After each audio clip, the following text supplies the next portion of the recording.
প্রিয় দর্শক শ্রোতা ভাই বোন, আমাদের সমাজে একটি কথা প্রচলিত আছে, আর তা হলো একজন বেপরদা নারী জাহান্নামে গেলে চারজন পুরুষকে সঙ্গে নিয়ে জাহান্নামে যাবেন।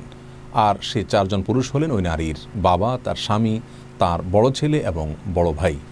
আজ আমরা জানার চেষ্টা করব যে কোরআন অথবা হাদিসে এরকম কোনো কথা সত্যি বর্ণিত হয়েছে কিনা। সূরা ফাতিরের 18 নম্বর আয়াতে আমরা দেখতে পাই আল্লাহ সুবহানাহু ওয়া তাআলা ইরশাদ করেছেন, ওয়ালা তাজিরু ওয়াজিরাতুন উযরা উখরা, অর্থাৎ কিয়ামতের দিন কোনো ব্যক্তি অন্য কারোর পাপের বোঝা বহন করবেন না।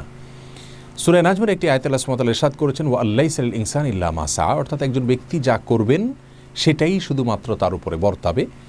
আর তিরমিজির একটি বর্ণনা আমরা দেখতে পাই, রাসূল করিম সাল্লাল্লাহু আলাইহি ওয়াসাল্লাম ইরশাদ করেছেন, আলা লা ইয়াজনি জানিন ইল্লা আলা নাফসি, আলা লা ইয়াজনি জান আলা ওয়ালাদিহি ওয়ালা মাউলুদুন আলা ওয়ালিদিহি, যার অর্থ হলো কোনো ব্যক্তি পাপ করলে সে পাপটা তাকেই শুধুমাত্র পাবে, অন্য কাউকে পাবে না।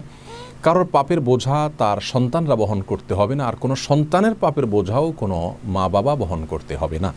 এই সমস্ত আয়াত এবং হাদিস থেকে আমরা জানতে পারলাম যে ইসলাম শরিয়ার মৌলিক নীতি হলো প্রত্যেক ব্যক্তি তার পাপের, তার অন্যায়ের বোঝা বহন করবেন, একজন অন্যায়ের বোঝা আরেকজন বহন করবেন না। তাছাড়া একজন বেপরদা নারী তার পর্দাহীনতার কারণে যদি জাহান্নামে যান, তাহলে চারজন পুরুষকে সঙ্গে নিয়ে জাহান্নামে যাবেন, এরকম কোনো কথা কোরআন অথবা হাদিসের কোনো জায়গায় খুঁজে পাওয়া যায় না। যার কারণে আমরা বলতে পারি যে এটি আমাদের সমাজের প্রচলিত একটি বিষয়, যার কোনো গ্রহণযোগ্য ভিত্তি কোরআন অথবা হাদিস থেকে পাওয়া যায় না। তবে হ্যাঁ, সন্দেহাতীতভাবে প্রত্যেক ব্যক্তিকে আল্লাহ সুবহানাহু ওয়া তাআলা তার অধীনস্থদের সম্পর্কে জিজ্ঞাসাবাদ করবেন। সেখানে নারী, পুরুষ, বাবা, সন্তান সকলেই সমান। যেমনটি বর্ণিত হয়েছে সহিহ বুখারীতে, রাসূল করিম সাল্লাল্লাহু আলাইহি ওয়াসাল্লাম ইরশাদ করেছেন, আলা কুল্লুকুম রাইন ওয়া কুল্লুকুম মাসউলুন আন রাইয়াতিহি, তোমরা জেনে রাখবে তোমাদের প্রত্যেকটা মানুষ দায়িত্বশীল। তোমাদের প্রত্যেককে আল্লাহ সুবহানাহু ওয়া তাআলা কিয়ামতের ময়দানে জিজ্ঞাসাবাদ করবেন তার অধীনস্থ, তার দায়িত্বে যারা ছিলেন তাদের সম্পর্কে। অর্থাৎ তারা যদি কোনো প্রকার অন্যায় করেন, তারা যদি পাপের পথ মাড়ান, তাহলে ওই ব্যক্তির উচিত হলো তাকে সেখান থেকে বাধা দেওয়া, তাকে সৎ পথে পরিচালিত করা।